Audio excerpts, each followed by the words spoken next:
আমি একটা গল্প বলি, গল্পটা যদি ভালো লাগে তো লাইক দেবে। আমি একটা পাখি পালতাম। পাখি, বোঝো? পাখি পালতাম। আমি 2 বছর ধরে তাকে লালন পালন করেছি। হঠাৎ আমার শরীরটা খারাপ হয়ে গেছে। তা পাখিকে বললাম, পাখি আমার তো শরীরটা খারাপ হয়েছে, আমাকে তো ডাক্তারকে দেখাতে হবে, তো আমাকে কথা দাও কখনো উড়ে যাবে না। পাখিটা বলল যে ঠিক আছে, তোমাকে কথা দিলাম, তোমাকে কখনো ভুলে যাব না, তোমাকে কখনো ছেড়ে যাব না।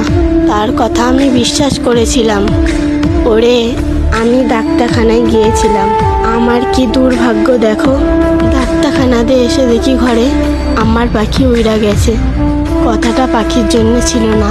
যদি বুঝতে পারো তো একটা কমেন্ট করে যান।